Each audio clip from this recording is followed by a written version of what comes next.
Power electronics में face controlled rectifier हम start किए थे। ठीक है, तो फेस कंट्रोल्ड रेक्टिफायर के अंतर्गत हम देखते हैं half wave phase controlled rectifier.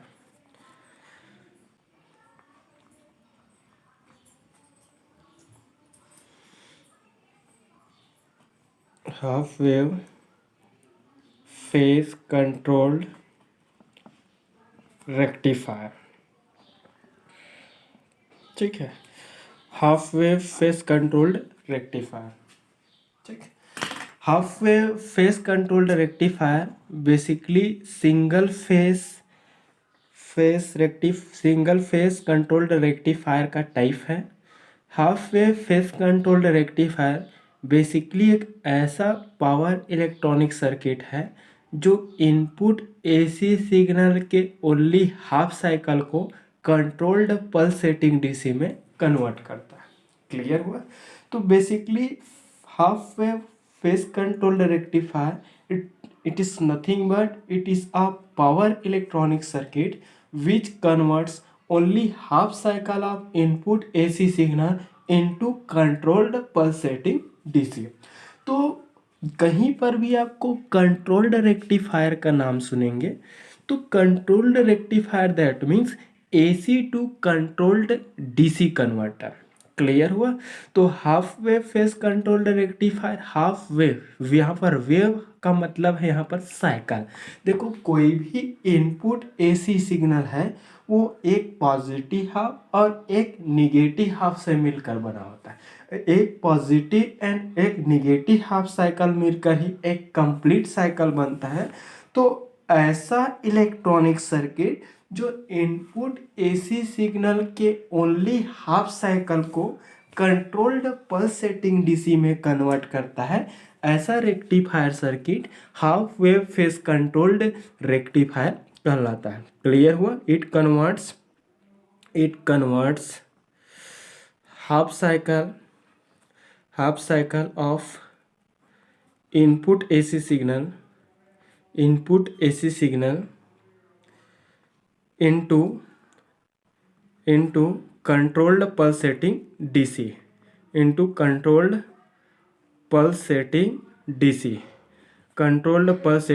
DC clear हुआ? तो basically half wave phase controlled rectifier ऐसा पावर इलेक्ट्रॉनिक सर्किट होता है, ऐसा थायरिस्टाइज्ड सर्किट होता है, ऐसा SCR बेस्ड इलेक्ट्रॉनिक सर्किट होता है जो इनपुट एसी सिग्नल के ओनली हाफ साइकिल को कंट्रोल्ड पल्सेटिंग डीसी में कन्वर्ट करता है। क्लियर हुआ? So it is nothing but it is a power electronic circuit which converts only half cycle of input AC signal into controlled pulsating DC. ठीक है, तो एक output जो कन्वर्टेड डीसी सिग्नल मिलता है वो कन्वर्टेड आउटपुट डीसी सिग्नल है वो कंट्रोल्ड डीसी होता है। Controlled DC that means its value can be controlled by varying the firing angle. Clear? तो इसका मतलब क्या हुआ कि ऐसा डीसी सिग्नल होता है जिसकी वैल्यू को हम क्या कर सकते हैं? कंट्रोल कर सकते हैं, या फिर ये बोल सकते हैं कि डिजायर्ड वैल्यू का हम आउटपुट डीसी सिग्नल प्राप्त कर सकते हैं। So it is nothing but it is a power conversion device or power conversion circuit which converts input AC signal into controlled pulsating DC। Clear हुआ? तो मैं सोचता हूँ इतना क्लियर हो गया। So half wave phase controlled rectifier is nothing but it is a power electronic circuit which converts only half cycle of input AC signal into controlled pulsating DC। Clear हो? अब इसकी सर्किट के बारे में थोड़ा सा देख लेते हैं। Basically it is a thyristorised circuit और it is a SCR based circuit. That means ऐसा इलेक्ट्रॉनिक सर्किट होता है जो power semiconductor device such as thyristor और SCR से मिलकर बना होता है। देख लेते हैं। There is slightly modification on this circuitry, it's exactly same as diode based circuit. Clear? तो देख लेते हैं, थोड़ा सा इसमें चेंजेस है। Only if we replace the diode by SCR then circuit made SCR based power circuit. चलो देख लेते हैं।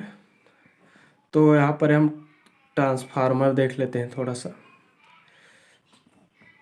ठीक है, स्टेप डाउन ट्रांसफार्मर यूज़ करते हैं यहाँ पर। एक ट्रांसफार्मर हो गया।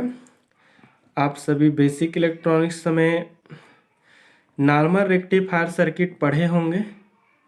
Normal rectifier circuit diode based होता है, और वो diode based normal electronic circuit rectifier जो सर्किट होता है वो अनकंट्रोल्ड होता है। दैट मीन्स उसकी आउटपुट सिग्नल की डीसी वैल्यू है वो अनकंट्रोल्ड और कैन नॉट बी कंट्रोल्ड, मतलब उसकी वैल्यू को हम कंट्रोल नहीं कर सकते।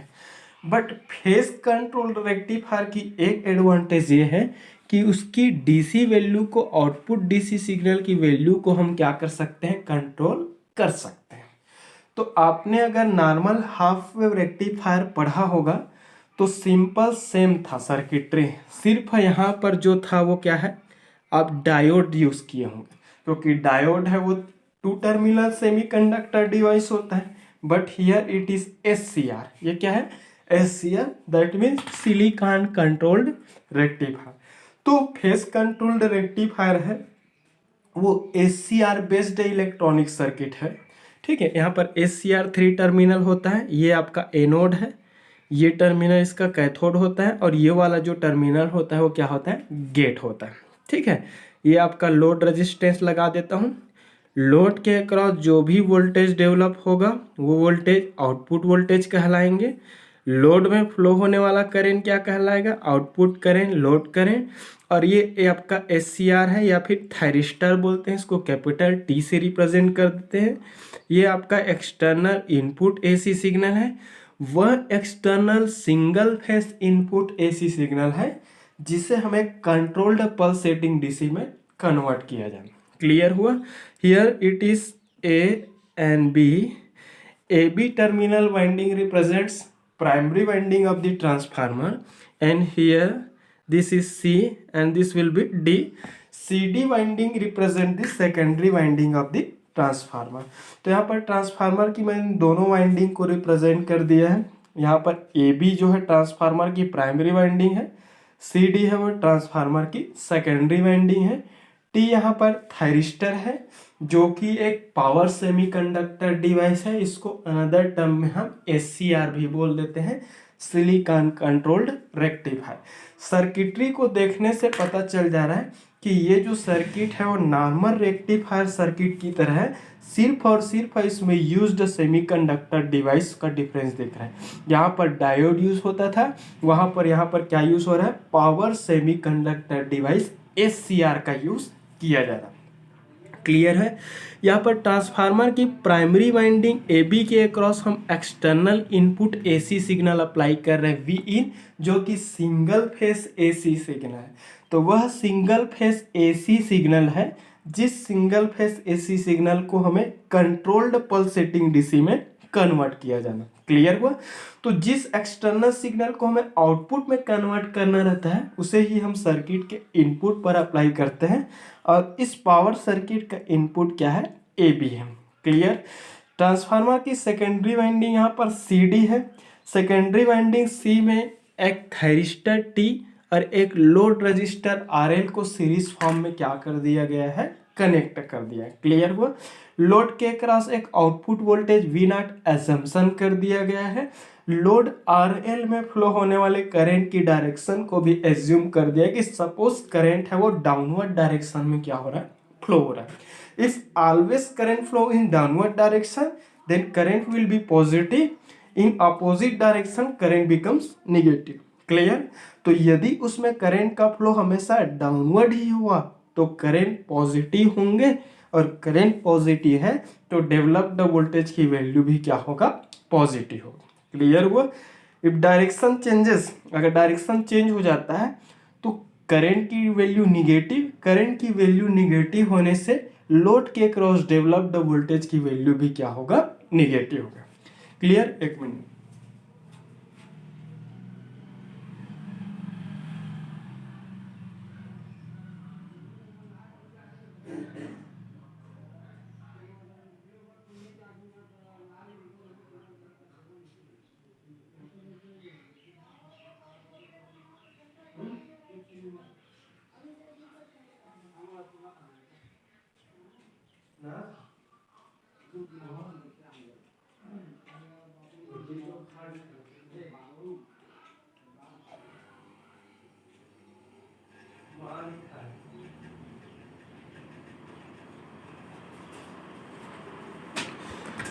सॉरी, ये है अपन का सर्किट, ये पावर इलेक्ट्रॉनिक सर्किट है।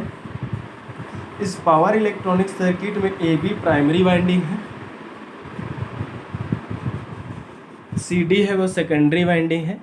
सर्किट के प्राइमरी वाइंडिंग ए बी में हम external input AC signal apply कर रहे हैं।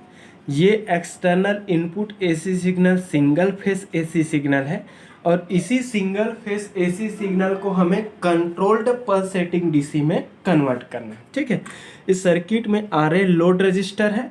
इस लोड के क्रॉस जो भी वोल्टेज डेवलप होगा वो क्या कहलाएंगे, आउटपुट वोल्टेज। ये वोल्टेज क्या कहलाएंगे, आउटपुट वोल्टेज। और ये आउटपुट वोल्टेज की नेचर क्या होता है, controlled DC output voltage. Clear हुआ। लोड में फ्लो होने वाले करंट की डायरेक्शन को डाउनवर्ड डायरेक्शन रिप्रेजेंट कर दिया गया है। अगर करंट का फ्लो ऑलवेज डाउनवर्ड डायरेक्शन में हुआ तो करंट हमेशा पॉजिटिव कहलाएंगे, और अगर करंट की डायरेक्शन अगर अपोजिट हुआ तो करंट की वैल्यू क्या होगा, निगेटिव। ये है circuit, this is power electronic circuit of half wave phase controlled rectifier. अब चलो हम इसकी ऑपरेशन के साथ इसका वेव फॉर्म का स्टडी करेंगे। क्लियर हुआ। तो basically half wave phase controlled rectifier एक पावर इलेक्ट्रॉनिक सर्किट होता है जो single phase input AC signal के ओनली हाफ साइकिल को कंट्रोल्ड पल्सेटिंग डीसी में कन्वर्ट करता है। क्लियर हुआ।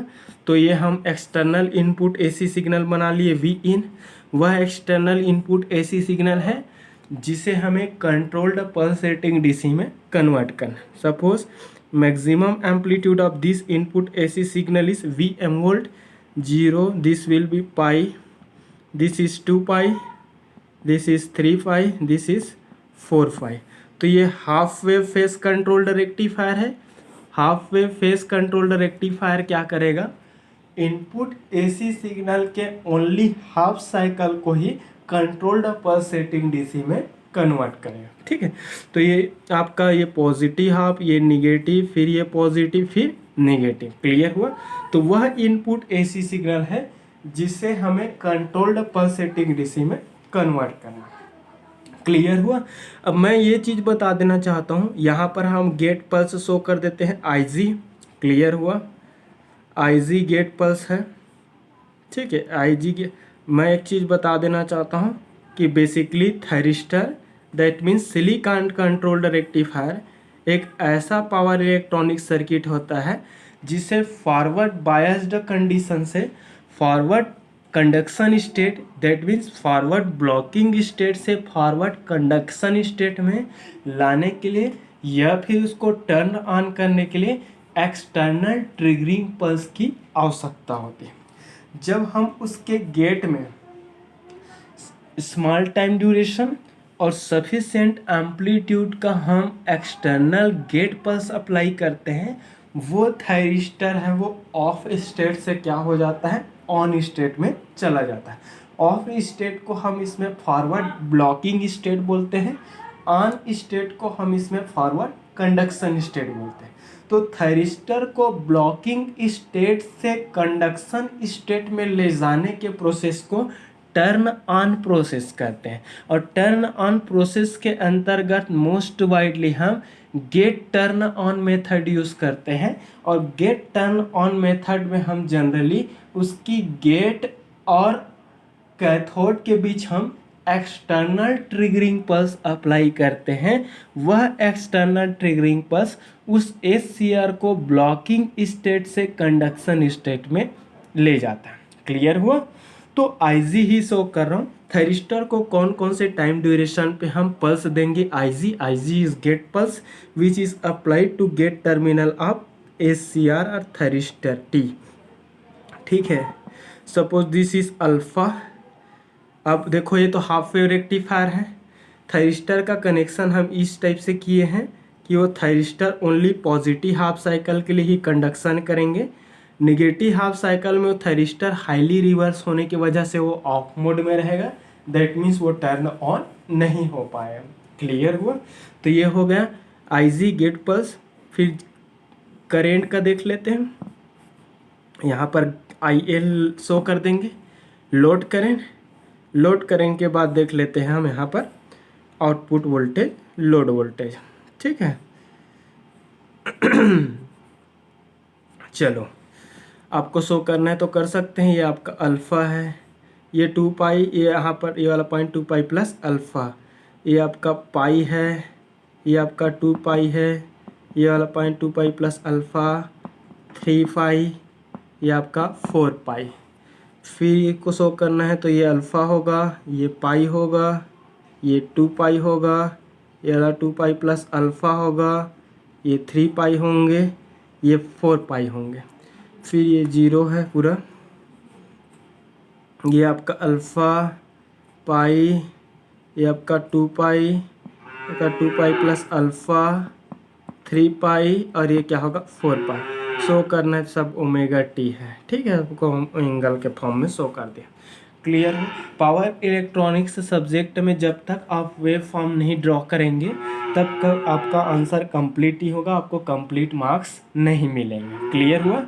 तो अगर आप गेट पल्स नहीं शो करेंगे चलेगा, लेकिन लोड करंट और load voltage that means output voltage और इनपुट, इन दोनों को शो करना ही पड़ेगा। क्लियर हुआ? तो देखते हैं, ये हमारा इनपुट AC सिग्नल है।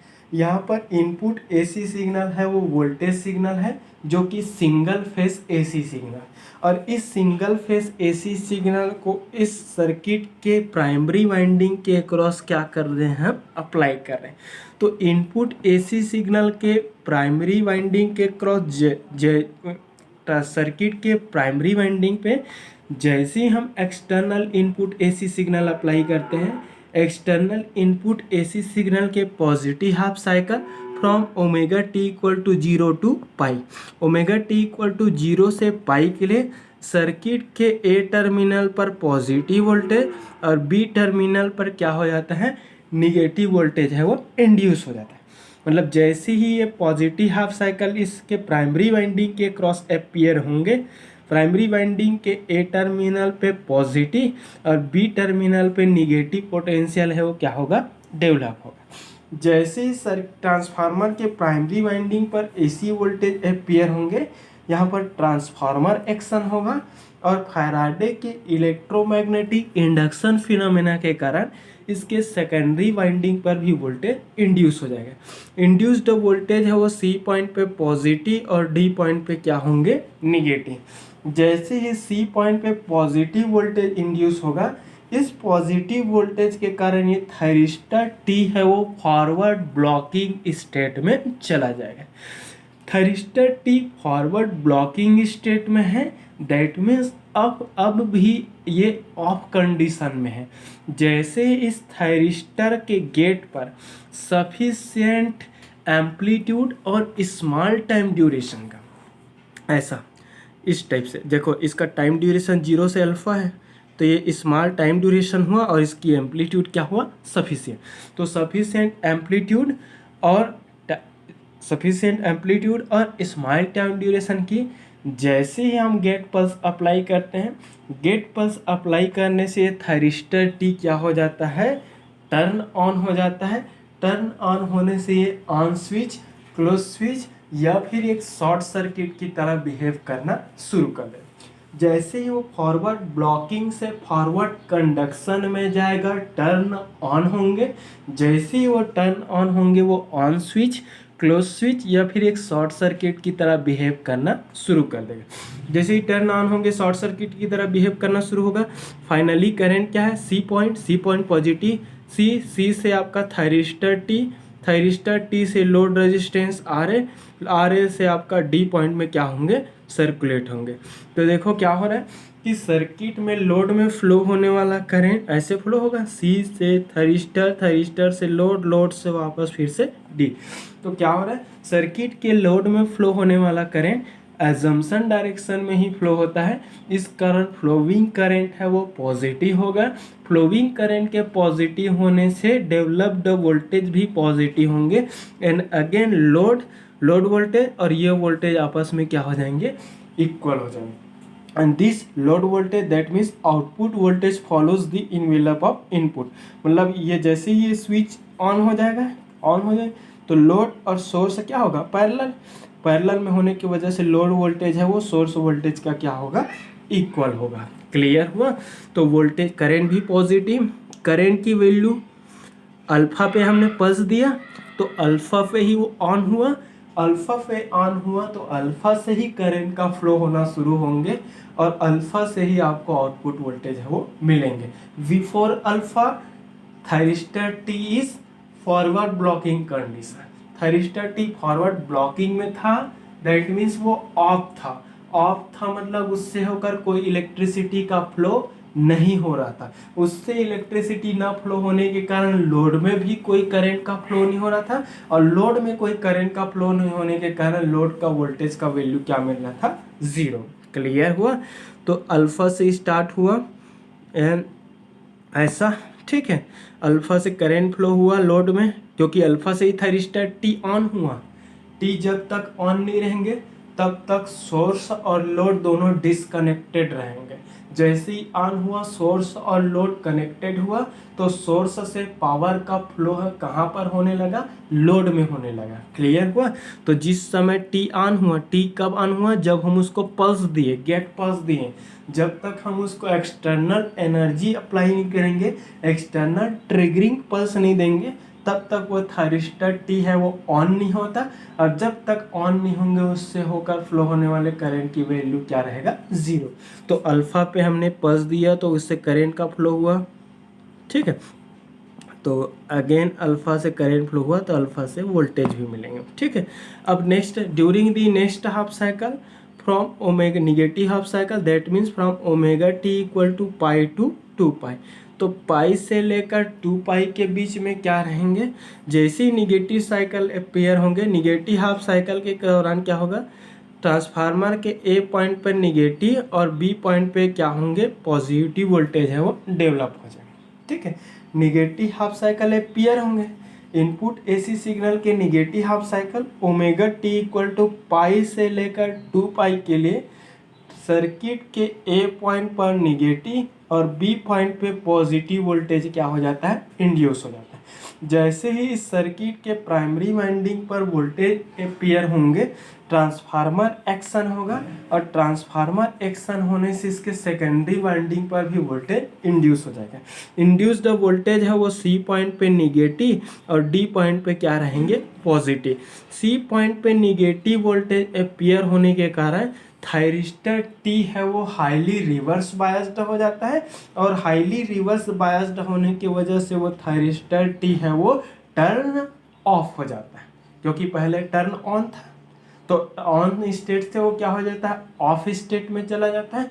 ऑफ स्टेट में जाने के कारण ये क्या करता है, इससे होकर कोई इलेक्ट्रिकल करंट का फ्लो नहीं होता है, दैट मीन्स ऑफ स्विच की तरह बिहेव करता है, दैट मीन्स ये ओपन सर्किट की तरह बिहेव करता है। तो ओपन सर्किट की तरह ट्रीट करता है, इससे होकर कोई इलेक्ट्रिकल करंट का फ्लो नहीं होता है। जब इससे होकर कोई इलेक्ट्रिकल करंट का फ्लो नहीं होता तो लोड करंट की वैल्यू 0 और लोड करंट की वैल्यू 0 होने से लोड के अक्रॉस डेवलप्ड आउटपुट वोल्टेज की वैल्यू भी क्या हो जाता है, 0। तो देखो पाई से 2 पाई के केस में कोई करंट फ्लो नहीं हुआ तो कोई वोल्टेज भी नहीं मिला। क्लियर हुआ, क्योंकि ये निगेटिव हाफ साइकिल अपेयर हुआ। जैसे ही निगेटिव हाफ साइकिल अपेयर होंगे thyristor T highly reverse, thyristor T highly reverse होने की वजह से वो क्या रहेगा, रिवर्स ब्लॉकिंग कंडीशन में रहेंगे।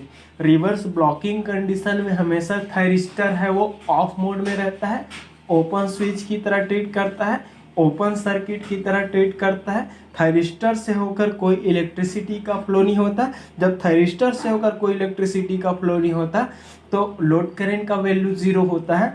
लोड करंट का वैल्यू 0 होता है तो लोड के क्रॉस डेवलप्ड आउटपुट वोल्टेज की वैल्यू भी 0 हो जाता है। क्लियर हुआ। Again during the next cycle from omega T equal to 2 pi to 3 pi. इतना तक का हो गया, एक पॉजिटिव और एक निगेटिव देख लिए। एग्जाम में कम से कम एक साइकिल का एक्सप्लेनेशन करना कंपलसरी है।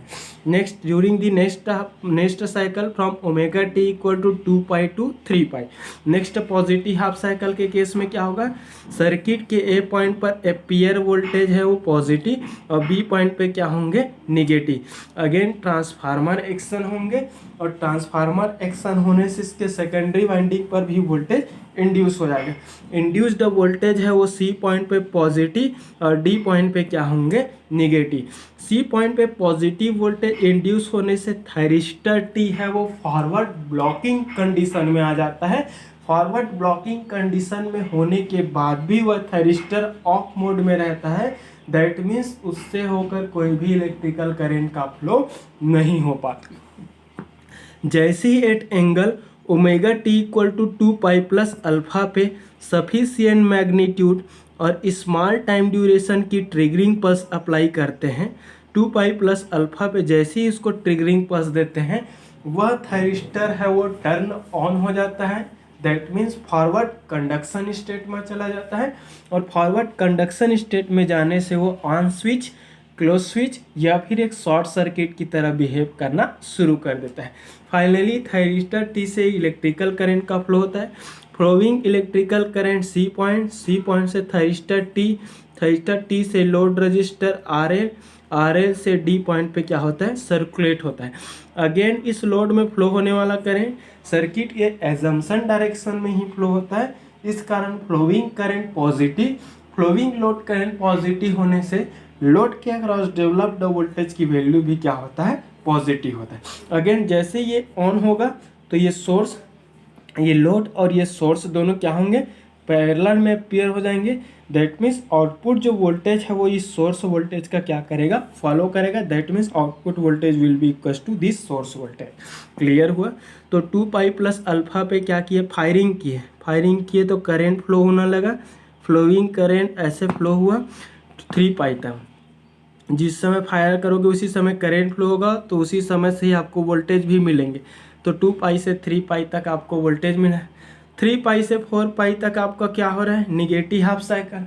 जैसे ही निगेटिव हाफ साइकिल अपीयर होंगे थायरिस्टर टी फिर से हाईली रिवर्स बायस्ड होने की वजह से थायरिस्टर टी है वो क्या हो जाएंगे, टर्न ऑफ हो जाएंगे। टर्न ऑफ होने की वजह से उससे होकर कोई इलेक्ट्रिसिटी का फ्लो नहीं होगा। इलेक्ट्रिसिटी की वैल्यू क्या हो जाएंगे, जीरो। इलेक्ट्रिकल करंट की वैल्यू जीरो होने से लोड करंट की वैल्यू भी जीरो। लोड करंट की वैल्यू जीरो होने से लोड के क्रॉस डेवलप्ड वोल्टेज की वैल्यू भी जीरो। तो लोड के क्रॉस डेवलप्ड वोल्टेज की वैल्यू जीरो। तो यहाँ पर 3 पाई से 4 पाई के बीच कोई करंट नहीं तो कोई वोल्टेज भी नहीं। क्लियर हुआ। तो ये आपका पल्सेटिंग डीसी आउटपुट वोल्टेज का वेवफॉर्म है, ये आपका लोड करंट है और ये एक्सटर्नल ट्रिगरिंग पल्स। अब रही बात एक्सटर्नल गेट ट्रिगरिंग पल्स को पॉजिटिव हाफ साइकिल के लिए ही बस क्यों शो किया गया है, निगेटिव के लिए नहीं, क्योंकि ये half wave phase controlled rectifier है। इसमें used thyristor input AC supply के ओनली एक ही हाफ साइकिल के लिए कंडक्शन कर सकता है, दूसरे हाफ साइकिल के लिए कंडक्शन नहीं करता। अगर ये फुल वेव रहेगा तो दोनों हाफ साइकिल पे एक्सटर्नल ट्रिगरिंग पल्स शो करना ही पड़ेगा। क्लियर हुआ। तो ये है आपका हाफ वेव। अब देख सकते हैं हमने ऐसा इनपुट एसी सिग्नल दिया कंप्लीट साइकिल। इस कंप्लीट साइकिल के लिए हमने क्या मिल रहा है, सिर्फ हाफ साइकिल के लिए ही बस आउटपुट मिल रहा है, दूसरे हाफ साइकिल के लिए कोई भी आउटपुट सिग्नल हमें नहीं मिल पा रहा है। तो ये इनपुट एसी सिग्नल के दोनों हाफ साइकिल के ओनली एक ही हाफ साइकिल को कंट्रोल्ड पल्सेटिंग डीसी में कन्वर्ट करता है। इस कारण इसको बोलते हैं half wave phase controlled rectifier.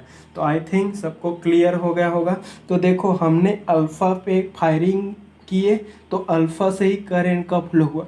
अगर अल्फा की वैल्यू को, फायरिंग एंगल की वैल्यू को अगर हम बढ़ाएंगे, जैसे जैसे अल्फा की वैल्यू बढ़ाएंगे वैसे वैसे इसका कंडक्शन एंगल कम होते जाएगा और जैसे जैसे कंडक्शन एंगल कम होंगे वैसे वैसे आउटपुट डीसी सिग्नल की एवरेज वैल्यू भी क्या होंगे, कम होंगे। तो फायरिंग एंगल जितना कम उतना ही आउटपुट वोल्टेज ज़्यादा। फायरिंग एंगल की वैल्यू जितना ज़्यादा उतना ही कम आउटपुट वोल्टेज मिलेगा। क्लियर हुआ?